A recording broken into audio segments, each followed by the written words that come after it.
All right. Let me welcome you all here again, another Sabbath. The Sabbath as we gather to sharpen each other and to brighten each other, a time of rest from our servile work and to spend some time with Yahuwah as we dwell by the river of Babylon.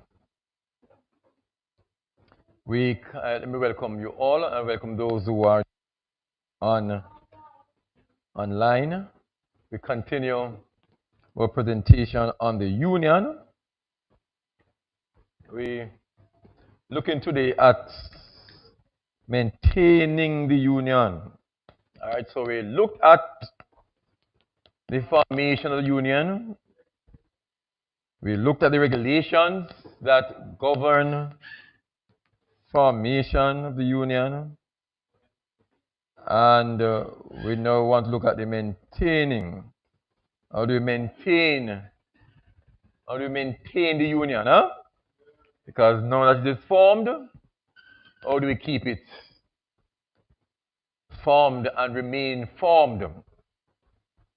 Because you know that if it's not maintained, what will happen? It will have to be dissolved. Right? Any machinery, any institution, any organization that is not maintained properly will be dissolved, will crash, will mash up, as we'll say it. So, not because you have formed the union mean that it will remain intact. It will remain intact if we do what is to be done to maintain it. All right, very important. Very, very important.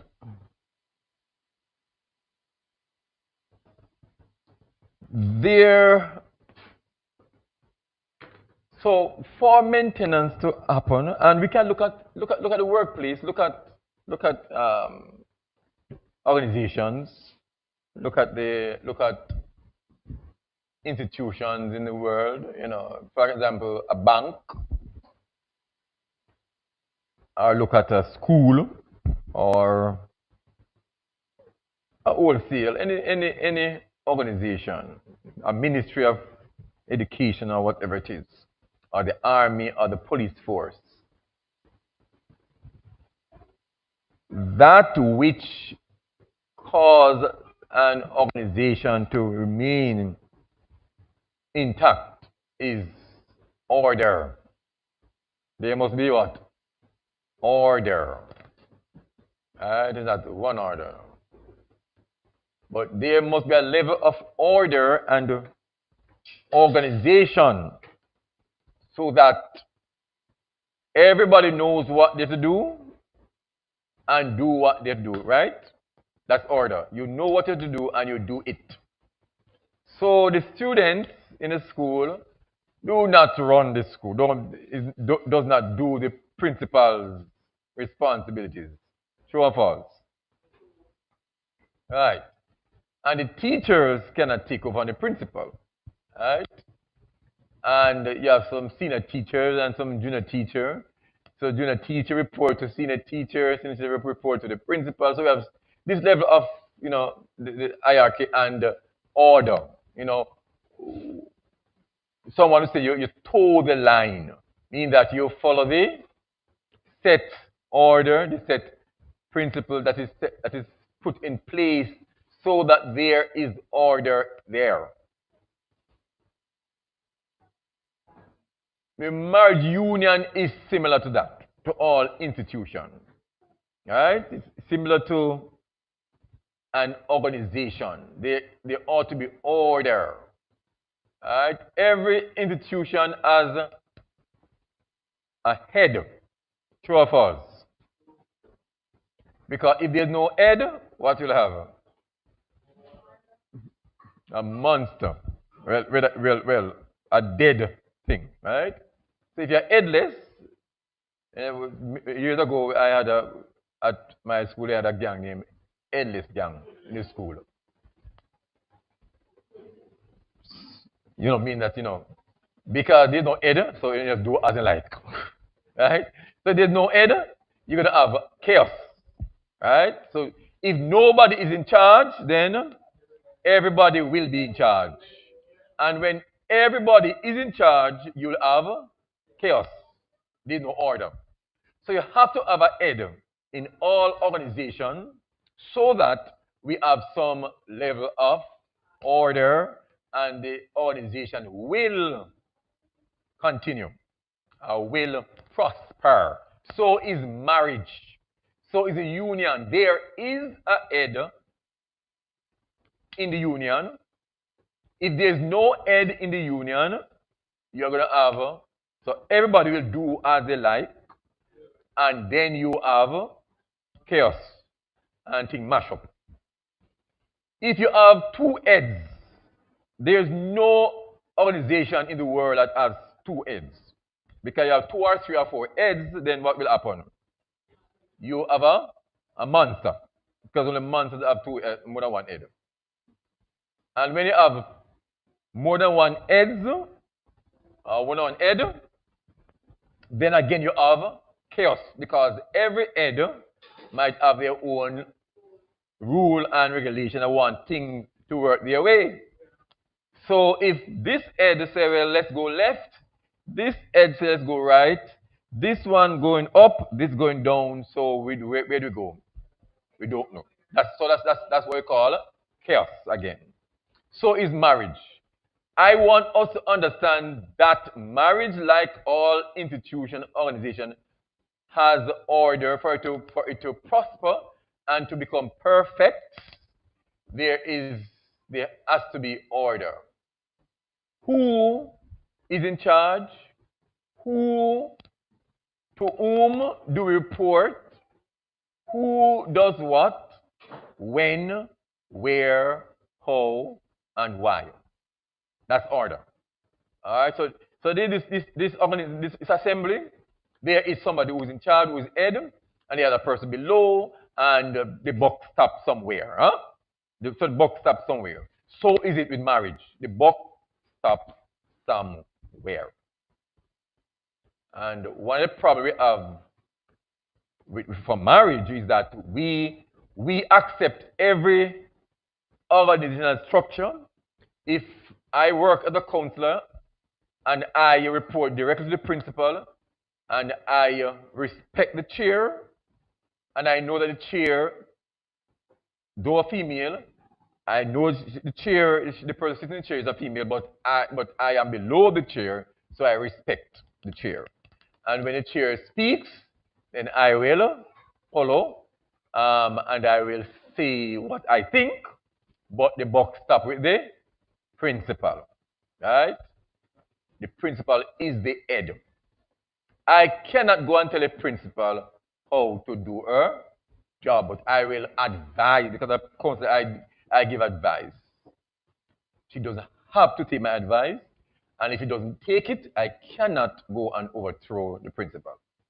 And I can't just, we're not going to work because the principal did not keep my advice. It doesn't work like that.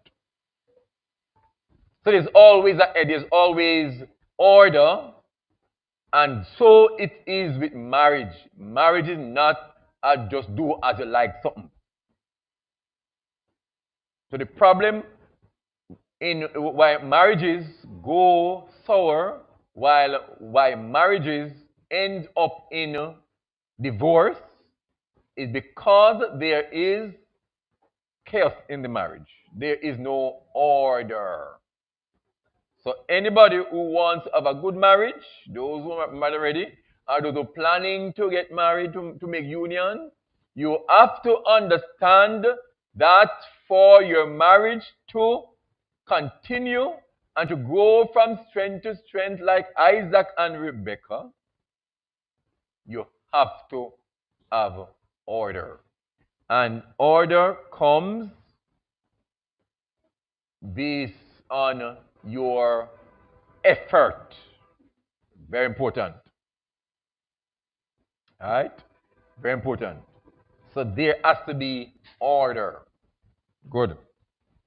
And I hope I'm stressing it enough.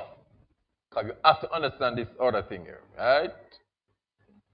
All right. This slide not working. Please to assist. So the Torah and the culture of the covenant nation, which is Yisra'el, clearly outline the roles and responsibilities of each individual in the union. Once these roles and responsibilities are understood and are adhered to, there will be order and not chaos. If you know your responsibility, if you know your role, if you understand it, and if you do them, then you will have order and not chaos. We are living in a Western culture that teaches contrary to the Hebrew culture. And the Western culture deliberately contradicts the Hebrew culture. Deliberately. And as we seek for the ancient path, then we have to understand as males and females that there are responsibilities and roles. And these roles must be adhered to. If you don't, young people, if you do not follow the rules and responsibility in a union, you are going to end up having a serious problem. And I said that to my daughter. I said to her several times, you saw what happens between your mother and I, and if you follow, then you're going to have a similar issue. Please excuse. I may make some comments in my presentation today because it's very serious. Right? Very serious.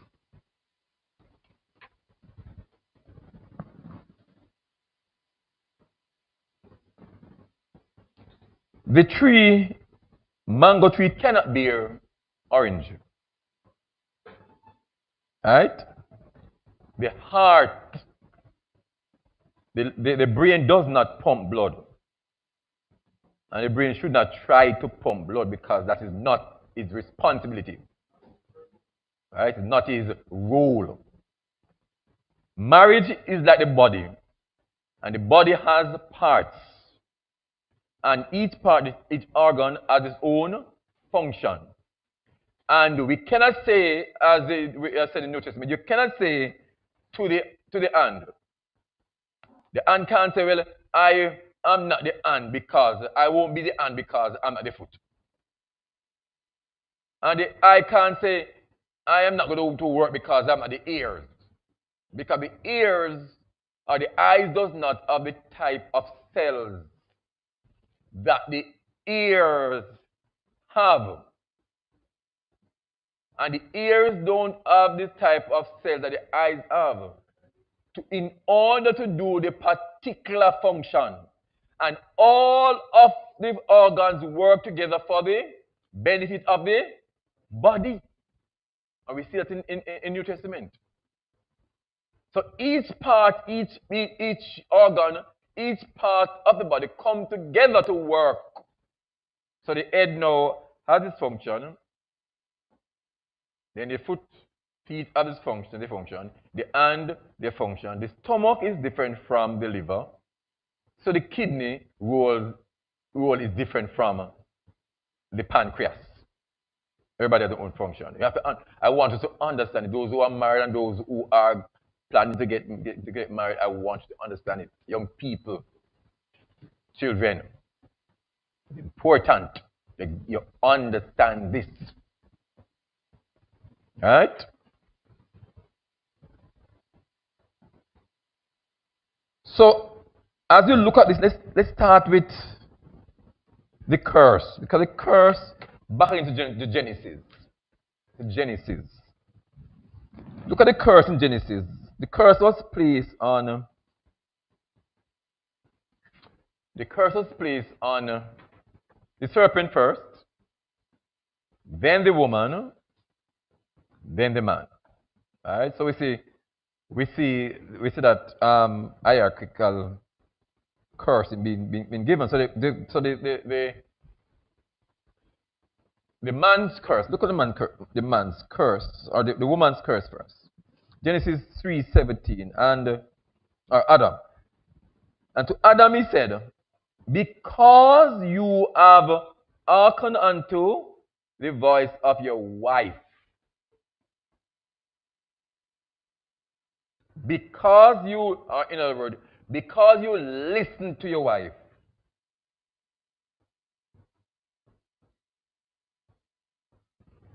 And have eaten of the tree which I commanded you. So I gave you a responsibility. And I charge you that you should not eat from this tree. I told you. I didn't tell the wife. No, I didn't tell she. Because you are to tell her.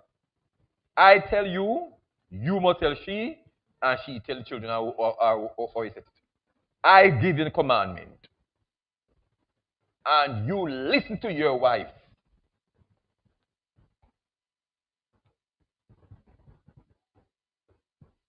So I commanded you, saying, you shall not eat of it.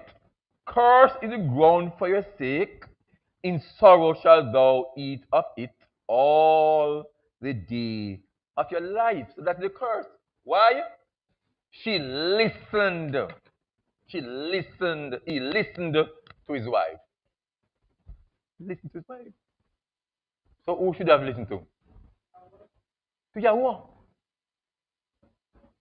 Listen to Yahuwah, not your wife. And the listen there doesn't mean just hear. No. It means that you hear and acted. So it means, and it's not that she can't talk to you and tell you some things. She can say what she wants to say. She can suggest what she wants to suggest. But if what she suggests or what she says is against Yahuwah's commandment and Yahuwah's ruling, then you cannot listen to her. Job said to her, Job said, you speak like one of a foolish woman. Because she's going to say to him, why don't you curse and die? He said, no, you're foolish. Your argument is stupid. I cannot curse Yahuwah with all that he has done to me or for me. How can I curse him? Right? So it's important that you listen. Do you remember Abraham? Oh, Abraham listening to Sarah? And it's only when Yahweh said to him, say, yes, do it. Then he did it. It's when Yahweh said, go ahead. Because Abraham will not listen, will not do, will not move until Yahweh sanction it. And so men need to understand as the head, as the one who Yahweh speak to, as the one who Yahweh place in charge. Look at the curse. Look at the curse. Look what? Because you listened. Because you listen. And you go again. So hear what it says, I told you one thing. She told you another thing. You forsook what I told you and followed what she told you. To whom then is your allegiance? To whom is your allegiance? Is the wife? The buck stop with you. Right? And there are times when we may want to suit our spouses so they can feel good and that things work nice in the marriage. But if it's going to go against Yahuwah's command, there's going to be a problem. Right? Once you do that, it's going to be a problem. Look at the curse for the woman now. Genesis 3:16. Unto the woman he said, I will greatly multiply your sorrow and your conception. So sorrow will be multiplied in, your conception, and in sorrow thou shalt bring forth children. So you'll have pain and misery. But very important, look at this one here. And your desire shall be to your husband, and he shall rule over you. Your desire, what do you mean by your desire shall be to your husband? Your desire shall be to your husband. Anybody? Your desire shall be to your husband. Your desire.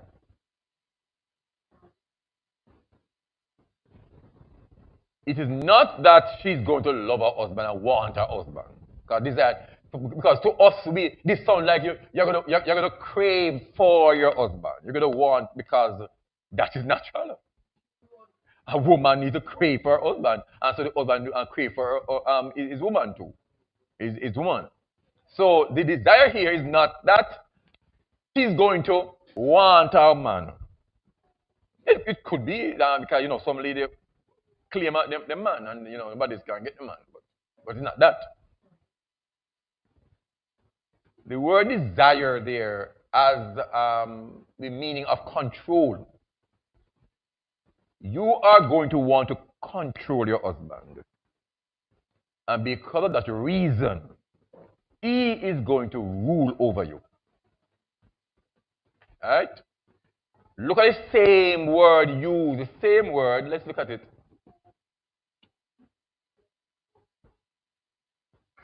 Teshuka, stretching out after a longing. And we're going to see the same word used with Cain and sin. Where we saw where Cain's curse was that sin desires him.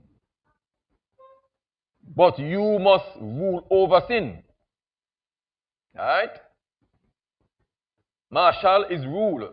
So, your woman will desire, you will stretch towards your husband, your man. You will have a longing desire to control. When you look at the same word used with Cain in Genesis 4 verse 7.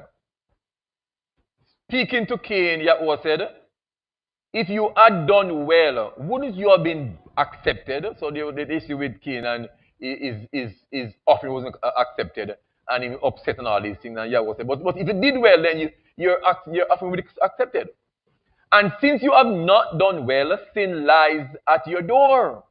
So there's sin at your door. Sin is crouching at your door. And unto thee shall be his desire. So sin will desire you. Not that sin will want you, but sin is your desire to control you and to use you. But thou shalt rule over him. So here Yahweh said, listen, sin is on the go to get you, to control you. But I want to rule, I want to control sin. When sin approaches you, tell it, I'm in charge, you can't get me. Similar with the woman and the man, Yahweh said, you will want to control the man, but the man is going to say, no, you can't control me. I am in charge. So let us, as we go through, remember the curse here. The curse. Right? Very important. Because the thing is, brethren, what we don't want as a people, as Yisra'el, is to have the curse, is to be led by the curse. Because we are called to move away from it as much as it's possible. Right? Very important.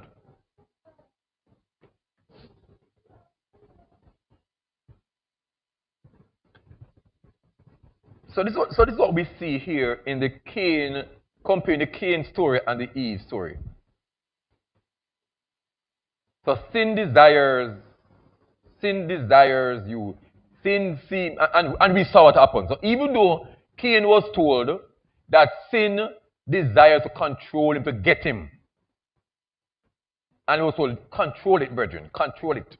Control itself. There's some persons who have serious self-control issues or self-control problems where they don't know how to control their self, to control their feelings, to control their emotions.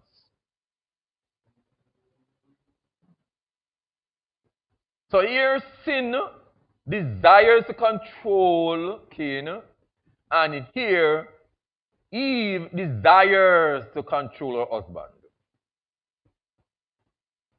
Here Cain was told that he must rule over sin. And here Eve was told that the man will rule over you. Anything that you desire to control will eventually control you. Particularly when you are not given the responsibility of control. All right? If you're not given a controlling responsibility, then you are going to end up being controlled. This is basically what they think. And this is in the union now. It is in the union.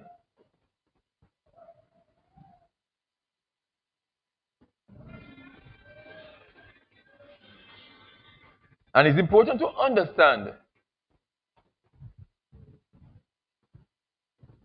that if it is a man's, that if Adam allows his wife to control him or to rule him, they could suffer terrible consequences. Very terrible consequences. Right? Remember again, everybody, listen carefully. In the organization, there are several levels of workers. They are all working. They are the teachers, the junior teachers. There are the senior teachers. There are the vice principal. They are the principal. They are all workers, right? With different responsibility. All of them come together to form the school, and with that, now the school runs properly. I don't want people to think that because the man is the head means that the man better than the woman or the children. They are not none. They are all the same, but they have different responsibility. One of the problems we have in this world is that people, and it's a Western thing. When you hear the man is head, everybody start to argue about what man is head. No.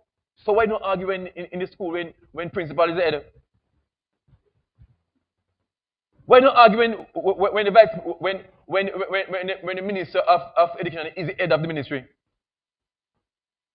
You accept those heads, but you can't accept the man as the head in the family. Because Satan desires to rule us. So we have a problem when it comes to marriage with headship. But with all the headship elsewhere, you work at places and you have your boss and you work with your boss and you listen to your boss and you follow your boss. But when it comes to marriage, you can't follow the person which is at the head. We have to understand that the marriage is an institution that has to have an head. If there's no head, then it is going to mash up. If you have more than one head, you're going to have chaos. You're going to have more than one. You're going to have chaos, definitely. Right? So don't worry yourself. If you want a nice marriage, you know what to do. Right? Let's move on. So let's look at the roles and responsibilities of the man, and then we look at the woman, and then we call it a day. All right? We have to understand that. So we saw in the curse of Eve, your desire will be for your husband, but he will rule over you. So he is head. It's clear. So that was it. It seemed as if before the fall there was no head. Like Yahweh was the head, and everybody do them things below him. But after the fall now, then we need a fallen head. So Adam got that headship role and will rule. Let's look at the responsibility and roles now. Isaiah 5 verse 1 to 2 is a good text. I want us to look at this text carefully and tell me some of the roles. Because Isaiah 5 1 to 2 talks about, give us a very good understanding of the husband and wife, the union between the husband and the wife, and to see what is it that the husband, what are his responsibilities. So it's Isaiah 5 1 to 2. Now I will sing to my beloved a song of my beloved touching his vineyard. My beloved had a vineyard in a fruitful hill. He fenced it. He gathered out the stones thereof. He planted it with the choicest vine. He built a tower in the midst of it, and also made a winepress therein. Look at that. What is the responsibility of if you compare this to a union, what is the responsibility you see there coming out? Are the roles of the man? Yes, I'm listening. The roles of the man.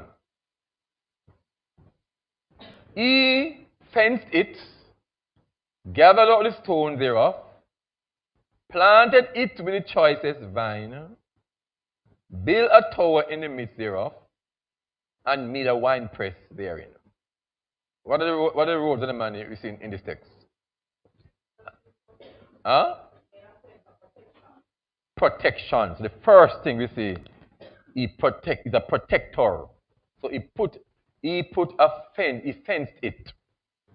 So the man, his role is to protect his vineyard, or to protect his woman. Alright, so we see protection first. What else do we see? We see provision coming out. So we see a tower there being built in the midst of it. We're seeing provision of shelter, and plant with the choicest vine is not just riffraff. So he provides the best for the woman.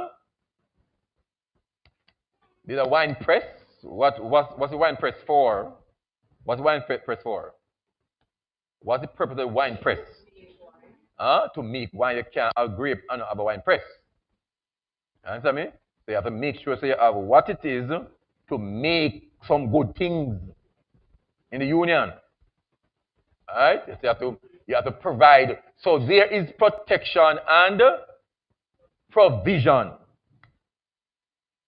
And along with provision comes care. Care. So you gather up the stones thereof. So we cannot have the vineyard with stones and so we're taking care of the woman. And give her the best of everything. So protection, fence. Care is clean up the stones and thereof. Provision is the best of that you can give. You build a tower, and a tower is used to, it's for a purpose. Why do you put a tower in the middle of the vineyard? To watch over. You can look out and you see what is happening. So you are watching the vineyard to see that nothing affects the vineyard, that nobody comes in. The fence protected from animals and thieves. Right? And so you make sure that all is set so that she is comfortable and she wants of nothing or she lacks nothing. And you are the wine press now, so you are able to what? produce. So this is where the children come in now. So as the vineyard is there, you don't want those pretty vineyard and pretty grape. You want something coming up, some children coming out. So you provide that also. Children must come about. Right? So that is, this text encapsulates the role of the man. Because you can't be a leader, you can't be head, you can't be in charge, and everything up down in the marriage. And sometimes because the men are not there and not in charge, then the women take charge. And once women take charge, it is likely, most likely, that everything will go wrong. Because he who was mandated with the charge has given the charge over to she who were never mandated with the charge. Can you imagine when student turned principal?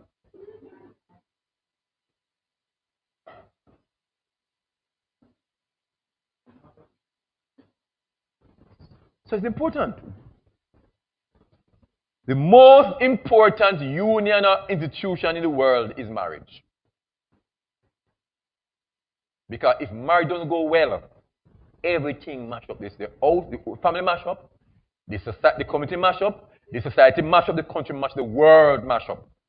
And so Satan, in his craftiness, attacked that the basic unit of the world to destroy it. So let's look now at some of the things. Let's look carefully now. This thing gone again. Help me out here.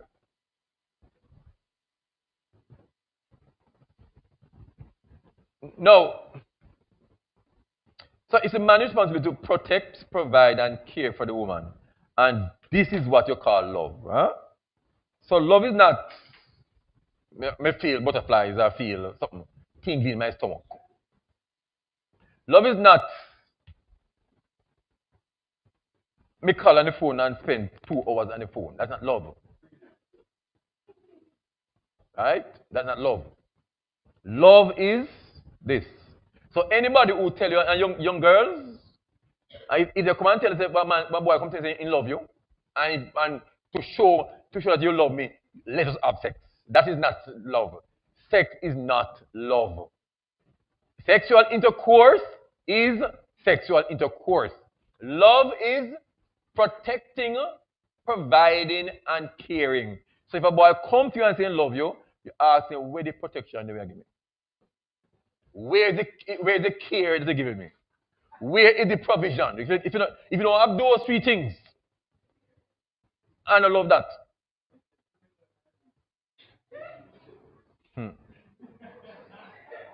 Love. Well, if she wants to say that's fine. Alright, so it's important that you understand what love is. See this love there? So if anybody asks you what does it mean for a man to love a woman, it means that he protects her, he cares for her, and he provides for her. That's all. That's the definition of love.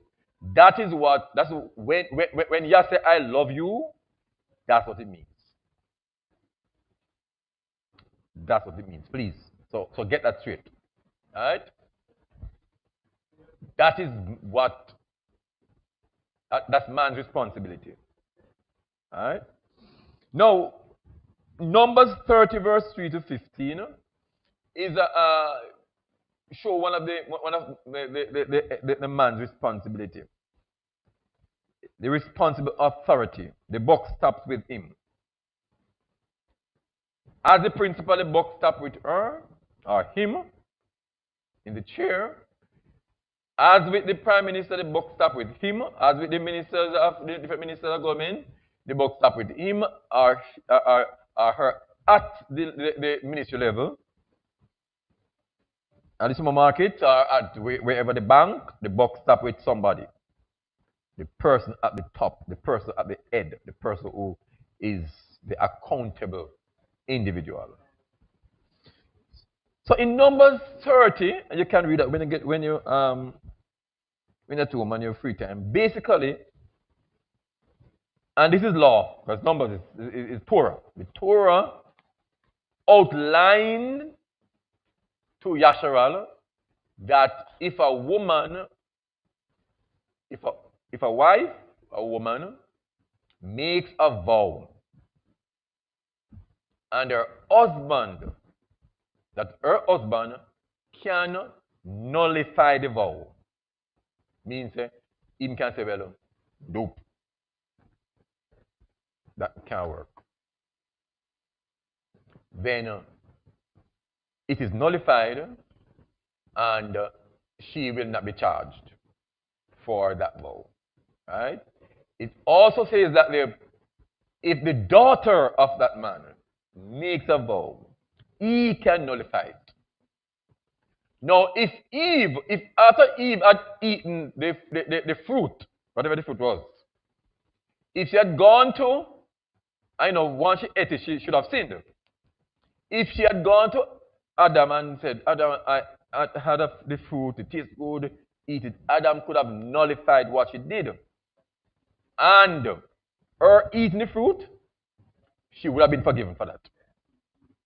Because the man who's in charge nullified. The problem with Adam is that Adam listened to her. And that's what the Bible said, Adam sinned. Eve was deceived. Adam sinned. Because Adam knew the commandment. Adam was spoken to. Adam was given the responsibility to lead Eve in the right direction. So Adam wasn't deceived. Eve was deceived because until about she can't become like God and know good and even all this foolishness. When that was the point, that you would become like Elohim. So the man is given that authority in the scripture, that if she says something, if she does something, maybe in the assembly or wherever it is, and a man nullified it, it can be nullified. Right? So reading in Numbers, it's in Numbers chapter 5, very important. And this shows that the man, that the buck stops with the man. Right? So the husband has the authority to allow or to disallow vows made by woman and daughters. Timothy, 1 Timothy 3, verse 1, 4, 5, and 12. This is a true saying: if a man desires the office of a bishop, he desires a good work. Verse 4. Here now Paul is telling Timothy what should be the characteristic of a man who wants to be a bishop, who wants to be a leader in the assembly. He must be one who rule well his own house. What was that? He must be able to rule his own house. Means that who ruled the house? The person who's in charge. So the person who's in charge can't rule the house. He must have his children in subjection with all gravity. You can't want to be the bishop, to be the leader, and your girls them just fly out of the place and do a kind of something, and doing all sort of things that is ungodly. For if a man knows not how to rule his own house, how shall he take care of the assembly of Elohim? So the deacons now be husbands of one wife, ruling their children and their own house well. So all the leaders must, because and this was said now because there were some men who were not doing well in leading the house, but they want to lead the assembly. The children are out of order, doing all sorts of things getting involved in all kinds of ungodly things that should not be in. And you can't talk to them because like they are the ones ruling you. So Paul outlined what all men should be doing. But because not all men are doing it, then at least the man who wants to be the responsible person in the assembly, you must be doing this. We can't have man who is only man too. So the man is the authority. Ladies must understand that your man is your authority. He's not going to box down and kick down and all that because that is not love. Because we don't see that in the list of love things. What do we see? Protection, care, and provision. Those three things. We don't see kick down and box down and turn over and put out. So your man, ladies, is the person in charge. He rules the house. He is the principal of the institution. The box stop with him. And you must allow him to rule and to control in the best way possible. And remember again, men, that as you rule and control, you must love. And love is protecting, caring, and providing. So you can't want to be ruler. You can't want to be in charge, and you're not providing and protecting and caring. You can't work so. So everybody have their own thing to sort out. The man needs to sort himself out, and the woman needs to sort herself out too. Look at your responsibility, look at the roads, and deal with it. If you want your union, your marriage to last forever, because guess what? You have some people, some couples coming to assembly and going to church and going to and look nice together all, and nothing happening, a chaos in the house. The marriage, the union is a disaster. It's a disaster. Look good, sit together in service, driving together in the front seats of the vehicle, and it's a disaster. A disaster. You only look good when you're out in the public. At home, it's a total disaster. Chaos. Everything upside down. Pandemonium broke out in the house. Because people want and people decide, people, everybody want their own thing. If you want to a good marriage, a good union, if you want to live longer, because guess what? Stress make you get old quick and gray up quick too. If you want to live good, live longer in a marriage with your family, you need to do what you ought to do. Otherwise, you have serious problems.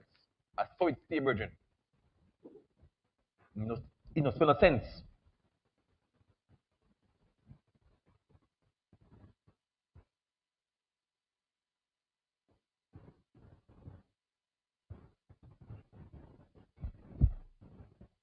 So we saw the first responsibility. The man is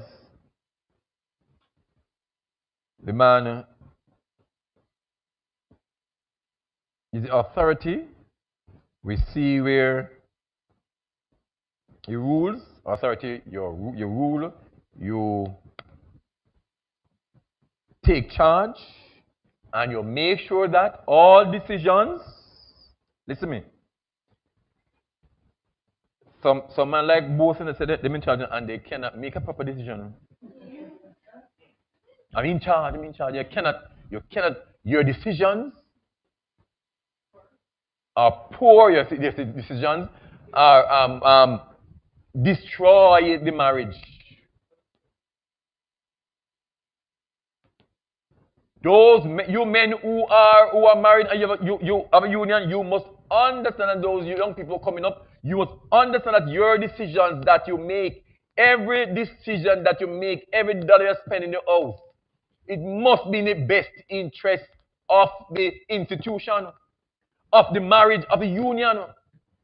You can't just fling things up and a pencil. No. Your decision must be in the best interest of the woman and the children, the home, the house, the institution, the marriage. A very awesome task that's given to men. Everybody must feel good. Everybody must be comfortable. So when you get the money and the money is to pay the bill, you can't go a rum bar. Go buy rum and then the bills can be paid. And so there's no light and the clothes can't wash, the machine can't work, and they can't iron the clothes, and this can't do, and we can't do home because like gone. You cannot spend money like that. You have to make sure that everything is taken care of first. It's a responsibility. It's a big responsibility. So but me in charge, and me run things, that's all. You run things properly, don't run around things. Very important. He provides and protects. Provides and protects the household. From in the garden we are told, the curse said, in the sweat of your brow you shall eat bread till you return unto the ground. So you at work. 1 Timothy 5 verse 8. But if any man provide not for his own, especially for those of his own house, he hath denied the faith and is worse than an infidel. And what's an infidel? A waste man. If you don't provide for your own, they deny the faith because what? Because the faith said that you must provide. The faith said you provide. And if you don't provide, then you know what happens. The man guides his family in the ways of Yahuwah and the Torah. The man guides. It's important that we understand that as males, as head, you must know the Torah, and you must make that your children, your wife, and your children follow the Torah. You cannot be a man, you cannot be a head, and you and your wife and the children are doing opposite to the Torah. They must understand themselves that the Torah must be kept. So you can't have your house with your daughter, your son, and carrying people in the house and do them things in your house. Are you on things? You are in charge. They must understand that Sabbath is Sabbath. And when Sabbath comes, you cannot go on to party, you can't do this, and you can't be going to some to the class and all these things. And Sabbath, they must know the thing. Wife can't gonna work, gonna do a thing. You guide the family in the way of Yahuwah. And you can't gonna assembly and them the home doing their own thing.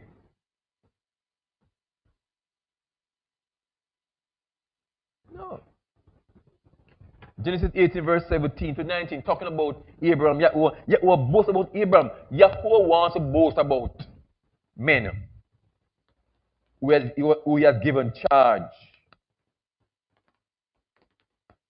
Shall I hide from Abraham the thing that I do? Yahuwah asking when he was sending the person to deal with Shadow. Seeing that Abraham shall surely become a great and mighty nation, and all the nations of the earth shall be blessed in him. For I know him, that he will command his children and his household after him, and they shall keep the way of Yahuwah to do justice and judgment, that Yahuwah may bring upon Abraham that which he had spoken of him. So Yahuwah said, no, me can't hide things from Abraham because this man is not normal. This is a man that command him children and his household. So wife and children and servants and maids and all the people have to walk accordingly. Because him run things. He is in charge.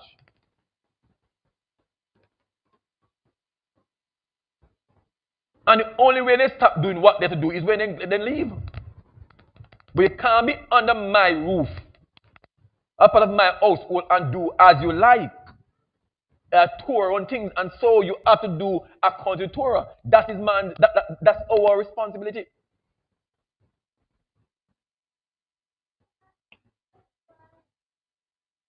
Children must know that they're children and they do children things. Wife knows she's wife and she does wife things. Everything must be in order.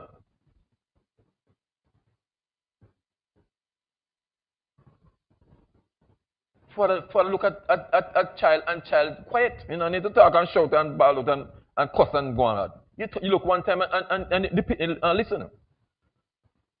We set this in order.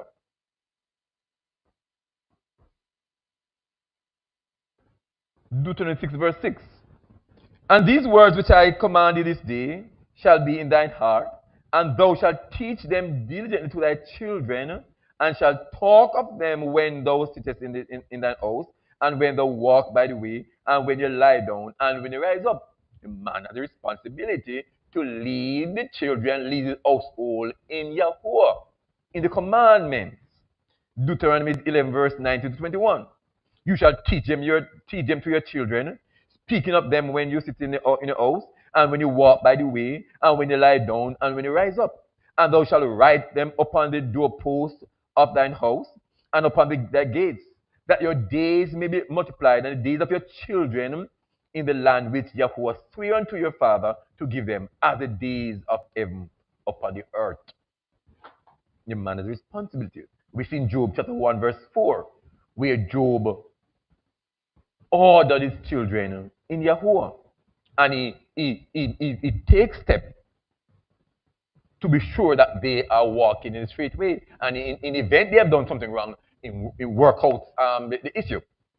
We saw that there in Isaiah 38 verse 19.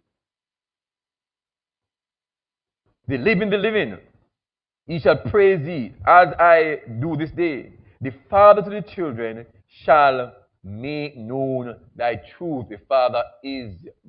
Men, you cannot lead your children, your household in truth if you don't know truth. That's the problem. If you don't know the Torah, you cannot lead. You can't teach what you know. You don't know.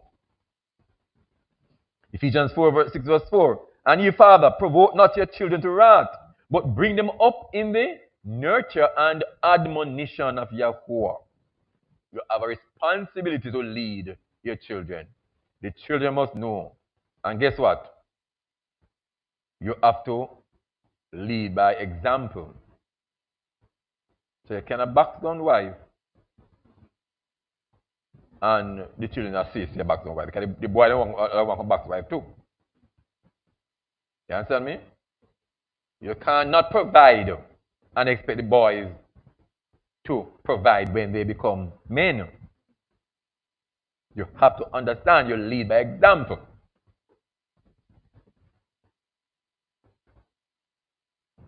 And we talk about the man should love his woman and children, and a responsibility. The man should love. Let's look at some of those texts. Ephesians 5 verse 25.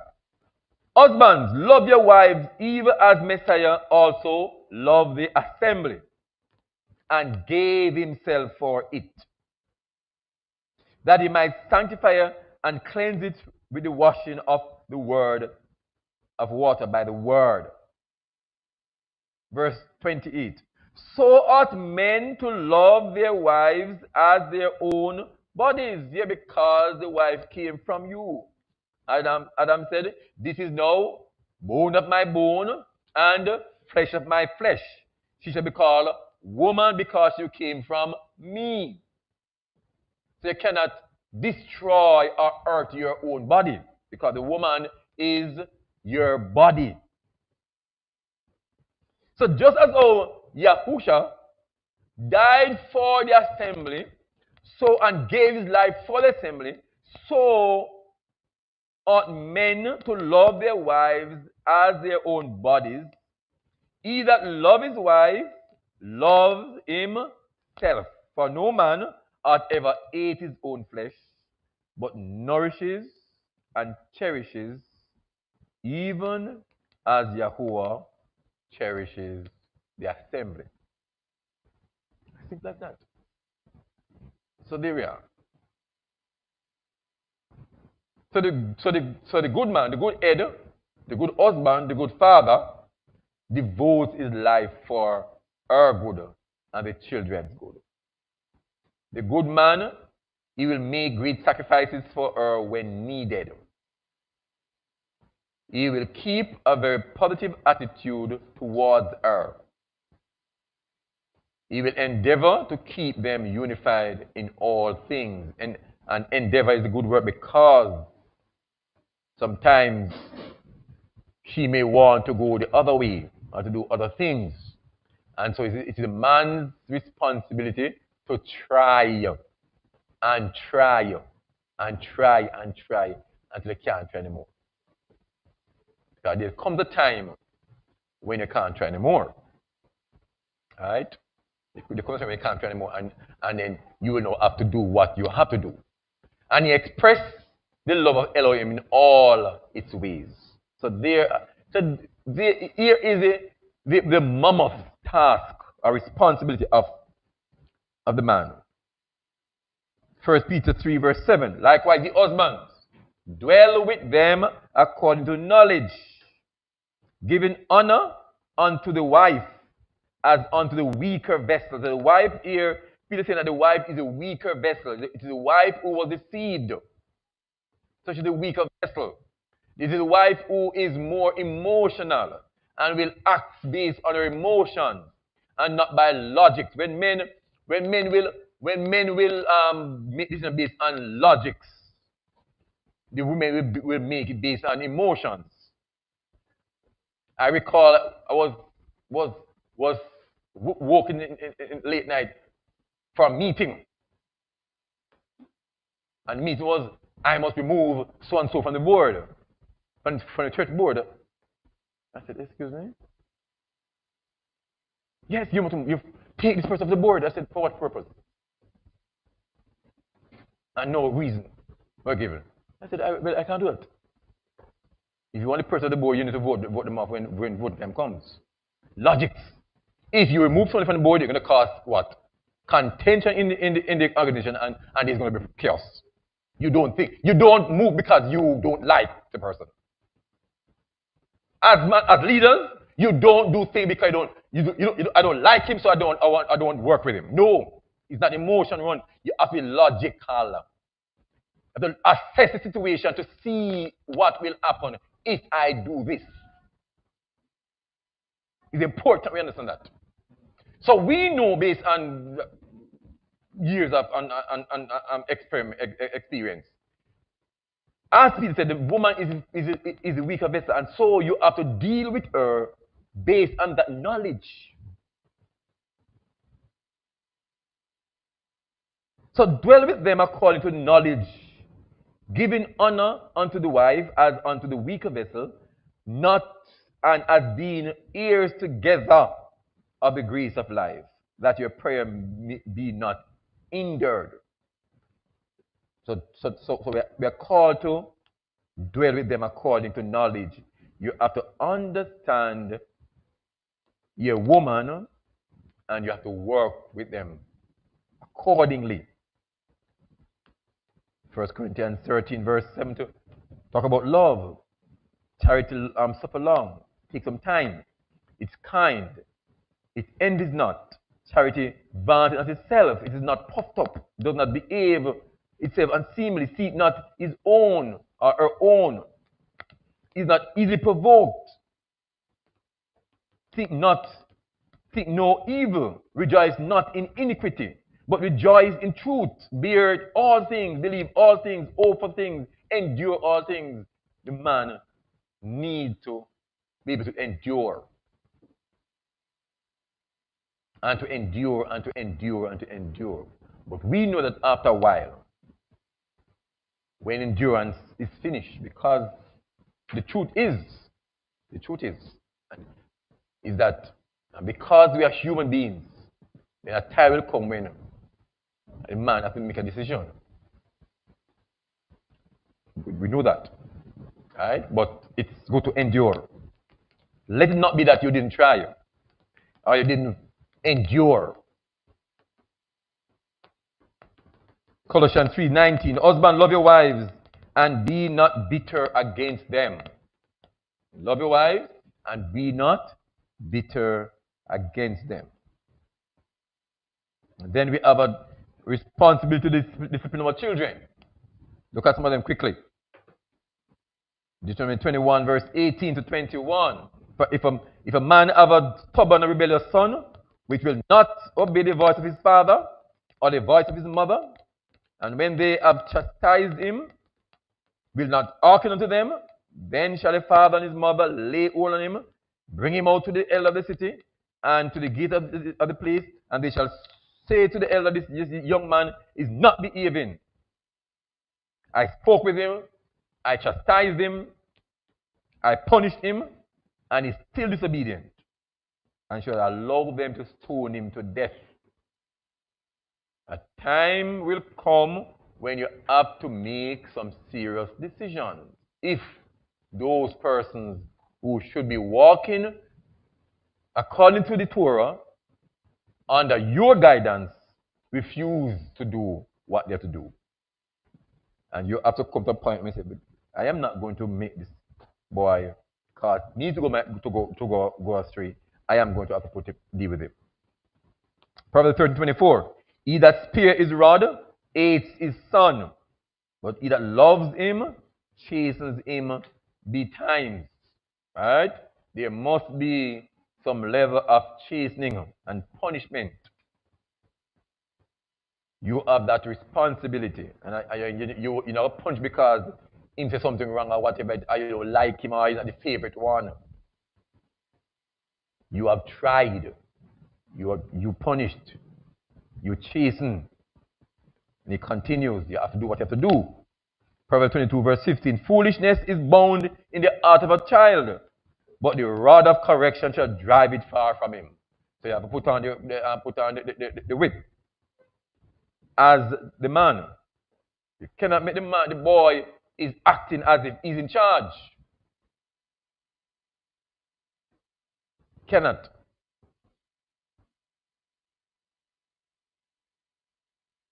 Proverbs 23, verse 13. Withhold not correction from the child, for if you beat him with a rod, he shall not die.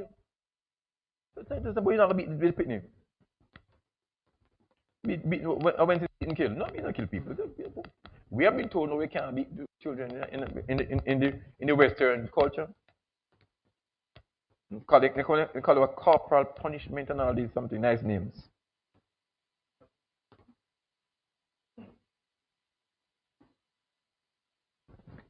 Proverbs 23, verse 14. Thou shalt beat him with a rod, and shalt deliver his soul from hell. Right? So you better get a good whopping and become a decent young man or young woman. Then you nice and chummy up with him or her and she broke out. Good girl gone bad. Because you chummy up with children. You love them, you care for them, you provide for them, and they must walk according to your command. And your command is what is in the word.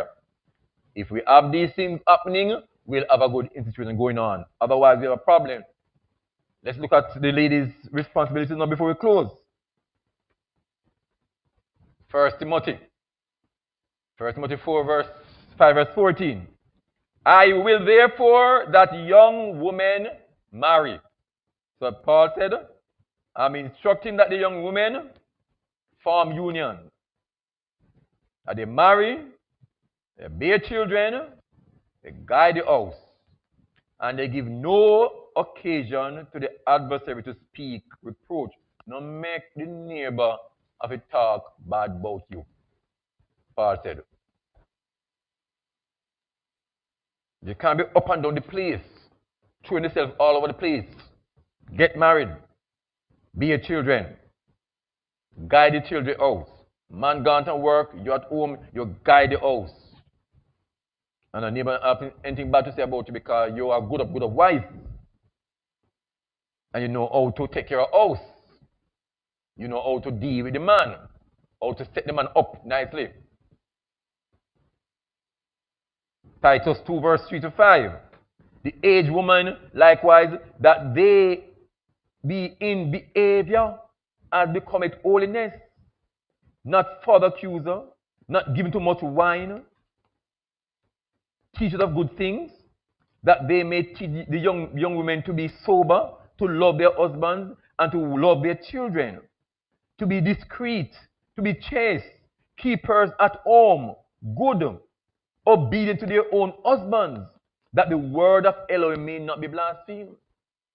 The wives are called to be obedient to their husband, to be obedient to those, the person who is in charge, who is their head. You are called to do that. That's the responsibility, to respect your husband and to be obedient to your husband. You cannot want it your way.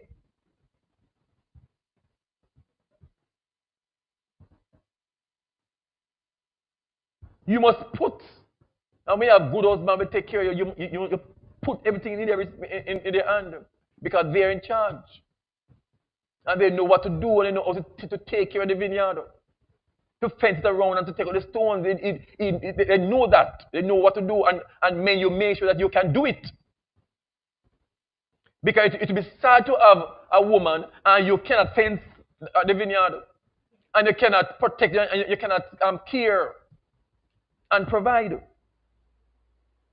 So it's two ways. So it's not about a woman alone. It's a woman and a man. We are looking at how do we maintain the marriage? How do we maintain the union?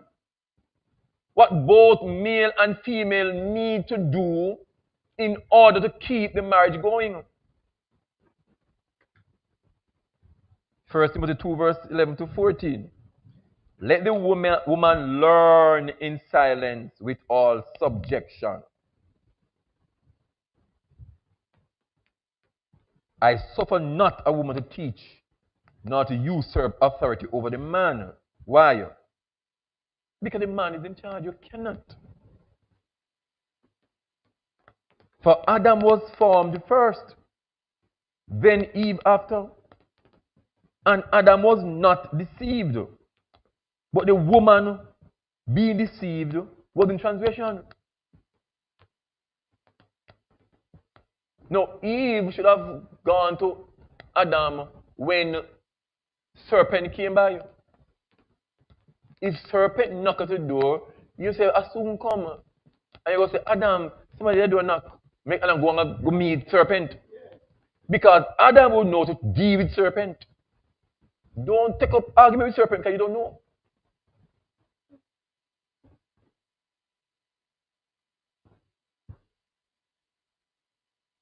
So it's important we understand our roles or responsibility.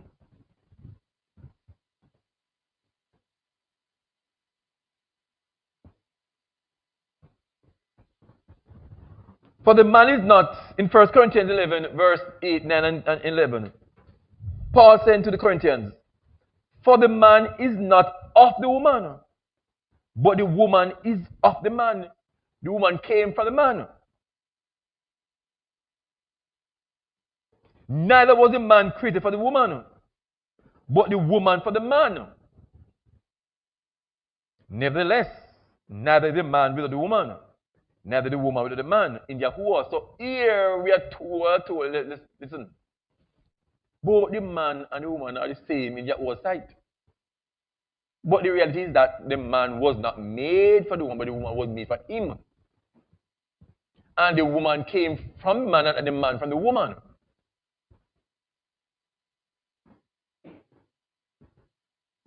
But with all of that, while we understand that, we also need to understand that both the man and the woman are one.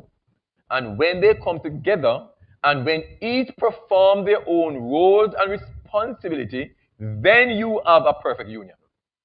Otherwise, you're fooling yourself. Wasting your time. Colossians 3, verse 18. Wives, submit yourselves to your own husband as it is fit in Yahuwah. Submit yourself. Be under obedience. Be under obedience. He's in charge. You give up to him. Look at this scenario. The man and his wife want to make a decision. Let's say want to decide which school the child to go. Alright? Man said St. Catherine High School. The woman said, no, sir, you want to go to Jonathan Grant High School.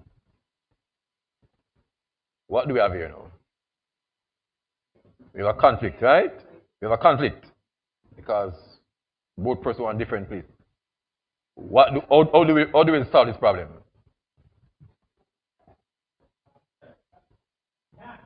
How we solve it? The child now, you're not putting the child in this now. Because the child don't know what he wants. Because you're the adult, the child don't really know what they want. How do you solve a problem like that in a marriage? And this might be not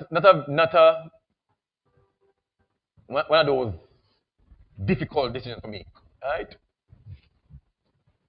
But how would that be solved? What do you say based on scripture, based on responsibility, etc.? How would you solve this issue? Two schools, same thing, no difference, but a way of love.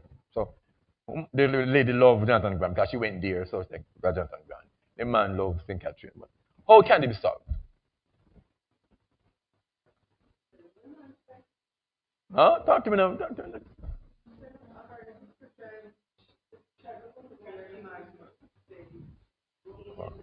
All right. So the man is the book stop with the man. So you allow the man to as his way. Because so two schools on the same level. There's no difference in same fare to pay. So what do you do? It leads to the man. So the man's choice, you give up to the man. The female give up to the man. As simple as that. Or the man could say, all right, tell me why you want that. And all right, since that you're school and you want whatever, let child go to your school. That could work, right? Because the man has show love and that's all right. But what if you have a more serious situation where you're looking at the cons and the pros, and you realize that the man decision based on the pros, more pros than cons. It's important that the man decision take precedence because he is the head. It's important. So if the man chose not to say, well, I'll go with you, it should not be a problem for the based on the fact that the man's decision must be in the best interest of the family. So once you realize that the man's decision is the best interest, the man has a responsibility to make all your decisions, all your plans must be in the best interest. And the woman must be so much with you that she said, well, you are the head, and you must know what is best for the family. So I'm going to give in point unto you. It's something that we discuss. We look at the pros and the cons. You want your marriage to work. You want it to grow from strength to strength. If there's going to be a love head between both, the woman just give in because he is a head. But you cannot just have the love head going and everybody vex and whatever. Because she must have it her way. You must know how to give in because the person who is in charge. That is how it works. You have to learn to work things out. And forget it. Hopefully, what the man decide upon, what he did is in the best interest of everybody. That is where we have to go. And if the man might make a decision and the woman said otherwise, you look at her decision, look at her option. Is this in the best interest of the family? If it is, the man needs to give in. It's all in the best interest of the relationship, of the institution. Right? But you cannot accept from the woman something that will cause more problems. It does not work. Let's move on. Almost finished. Ephesians 5, 22-29. Wives, submit yourself unto your own husband as unto Yahuwah. For the husband is the head of the wife, even as Messiah is the head of the assembly. And he is the Savior of the body.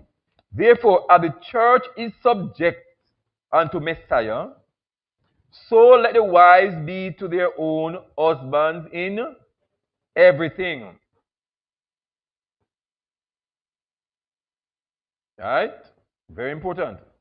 Verse 25. Husbands, love your wives, even as Messiah also loved the assembly and gave himself for it, that he might present it to himself as a glorious assembly, not having spot or wrinkle or any such thing. 28. So ought men to love their wives as their own bodies. He that love his wife, love himself. For no man ever ate his own flesh, but nourishes and cherishes. 1 Peter 3, 1-6. Looking at the woman's responsibility. Look at it. And you can compare the man's compared to the woman. The man have a mammoth responsibilities, the role. Likewise, you wives, 1 Peter 3, 1-6. Likewise, you wives, be in subjection to your own husbands,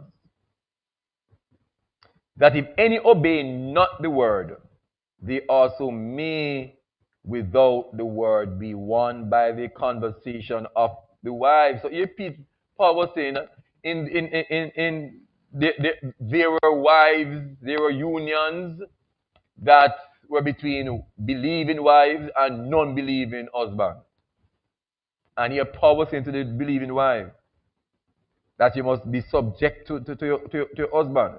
So if there's a husband that are around that is not believing, based on your subjection or you submit to him, he will see your work and he will be drawn to believe as you believe. Not because he don't believe that you're going to deal with him a certain way. He still is the head. Very important.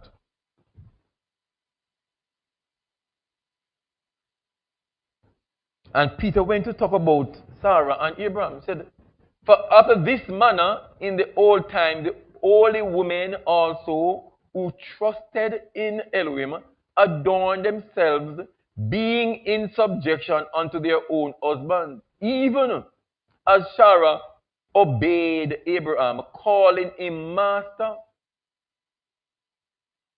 whose daughters you are. So here, Peter said that you are Sarah's daughter, and Sarah's daughters are good daughters, as long as you do well. So once you do well and do the right thing, then you are Sarah's daughter, and are not afraid with any amazement. So Sarah obeyed Abraham and called him master. Master he is, because he is the head. The head is the master. They use Lord. That makes it sound like a worship thing. He's the master. He is the headmaster. Right? This sort of thing, when we have this sort of love and submission, the only way you have order in the marriage is if there's love and submission. Man loves, the woman submits. If you don't intend to have that sort of thing, don't go into it. You're wasting the time. You're going to have blood pressure. You're going to have diabetes. You're going to be sick. You're going to be One grumpy man, or one grumpy woman, or one grumpy union.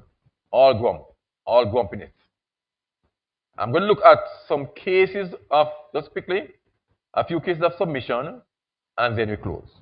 A few cases, because there's a problem. People probably the word submission. Think that submission means you're a slave and you bow down and you whatever. And people also mix up submission in marriage with submission in the assembly and submission in the family. Alright? So about three cases before we close. 1 Corinthians 16:16. Paul writing to the Corinthian assembly that you submit yourself unto such and to everyone that helpeth us with us and labor it. Here Paul was saying to the Corinthians that you must submit yourself unto such.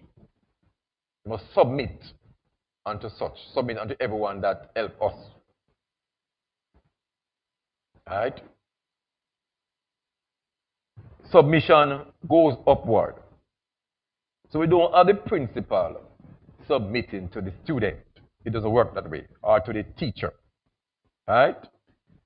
Teacher submits to the principal. So when Paul says must submit to everyone who help us, mean that these people who help us are those persons who are ahead of you, above you, and so you submit to them. Alright? Colossians 3:18, wives, submit yourself unto your own husband as it is fitting Yahuwah. So here we have, again, the head, submission goes upward from the wife to. And the children to the wife, or to the children to the mother, to the father, from the wife to the husband. Submission again.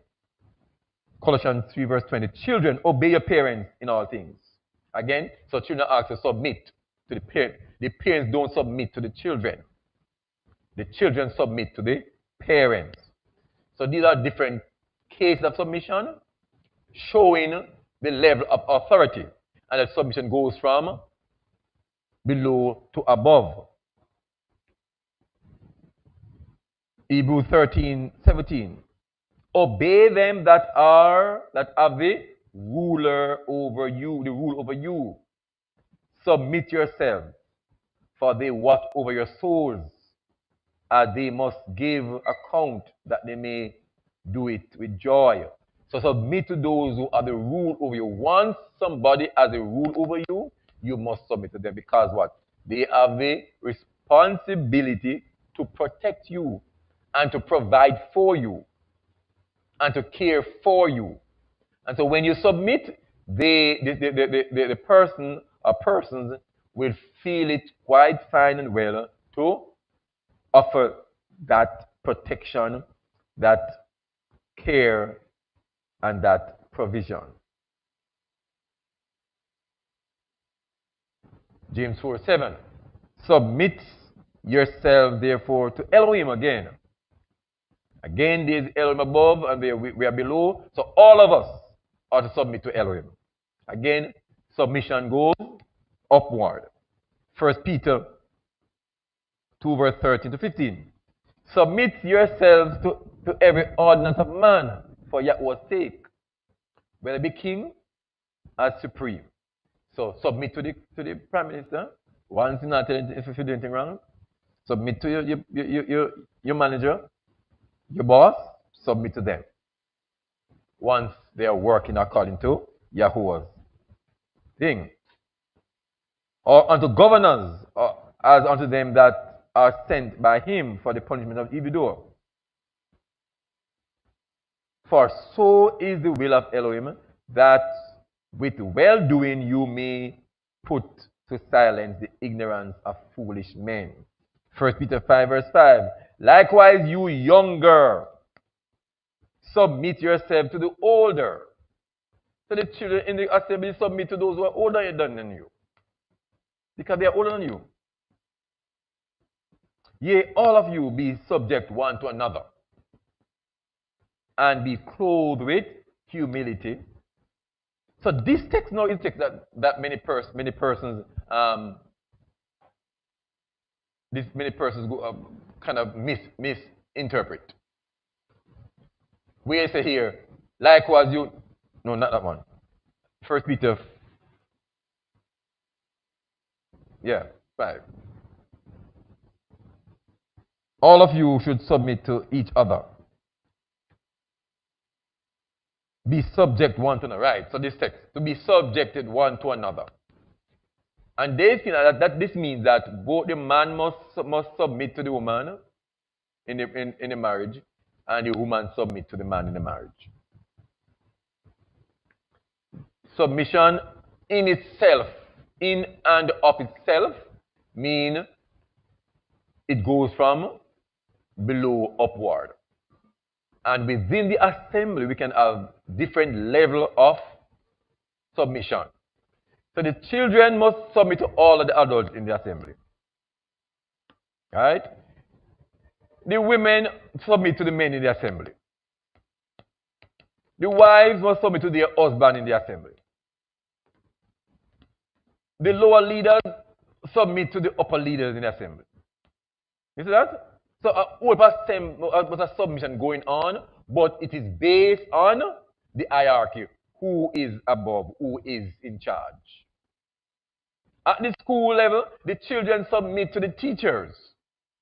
The junior teachers submit to the senior teachers. The senior teachers submit to the principal. The principal submit to the board, the chairman of the board.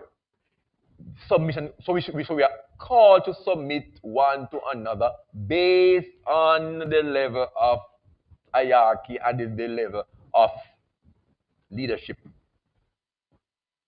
And once you have this sort of submission in an organization, then there's order. There's order. Otherwise, you have serious problems. Right? Serious problems. So it's important we understand that. And once we do that, then we are up to have a wonderful marriage, a wonderful relationship. Otherwise, brethren, I'm telling you, we are going to have problems. So love is, husband, love your wives, care, protect, provide. Wives, submit to your husband. He's in charge. He's your head. You submit to him. You give in to him. Children, submit to your parents. They're in charge. You give in to them. If we do this, and if all of us do our own part and play our own role and responsibilities, then I bet you that you will all have beautiful marriages, beautiful union, because all will be done according to Yahuwah, to the Torah. And once we do that, then all will be well. I thank you.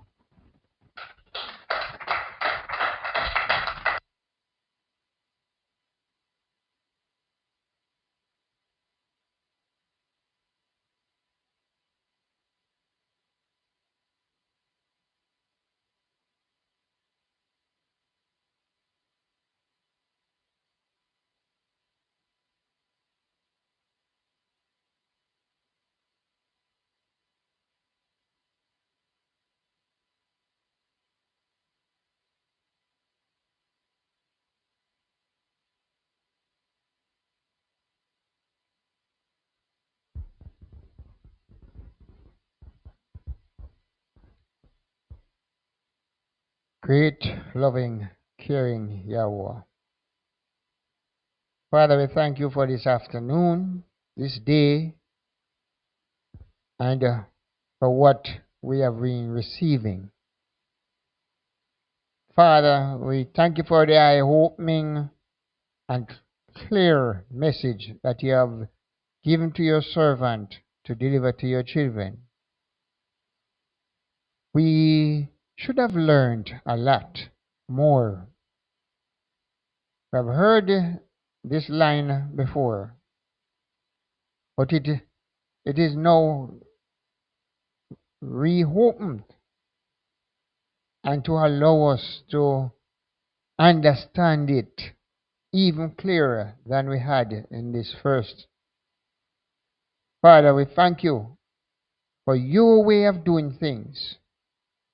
You don't leave anything to chance. you allow your children to get the understanding at all times and that we can make the right decision. Help us, Father, that in all our decision making, we'll think carefully and that all decision will be in the best interest of our family, our surroundings, and our people, Israel. We thank you that you have given this will to our leaders, that they will do their research that is in the best interest of your children, and they have delivered. Father, we ask that you will strengthen them spiritually. Give them a mindset that they will not go weary. Give them physical strength also, that they all need, that they will not falter along the way.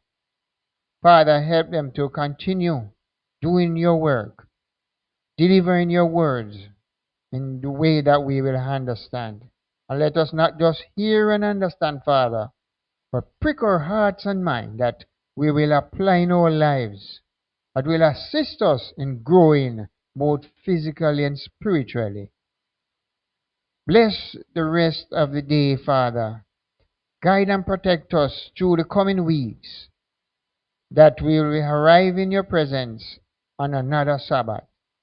Keep us safe from all harm and danger and the hands and the traps of the adversary. Bless each and every place of worship, Father, that open their doors this day, calling on your name sincerely, delivering the good news, leading your children towards the grace, leading them that they will prepare themselves for kingdom. We ask all your blessings upon us all. Be with us all, Father. Through your Son, Yahusha, we ask. We say hallelujah.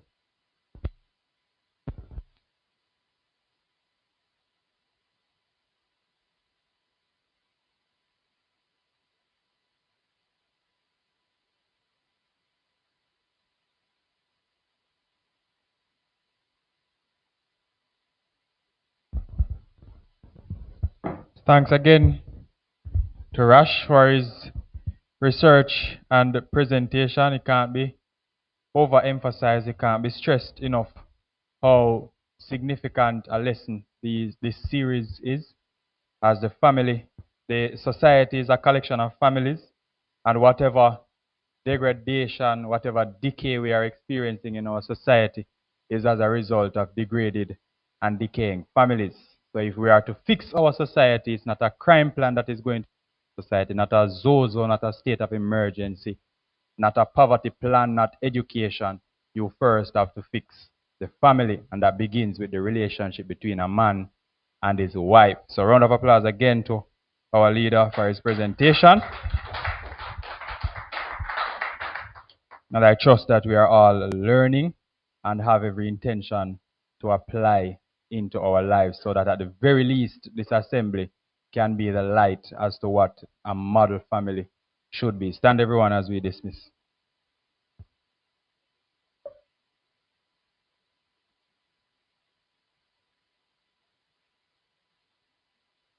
So Yahuwah Barak and Shamar you. Yahuwah make his face shine upon you and be gracious unto you. Yahuwah lift his countenance upon you and give you shalom. Shalom.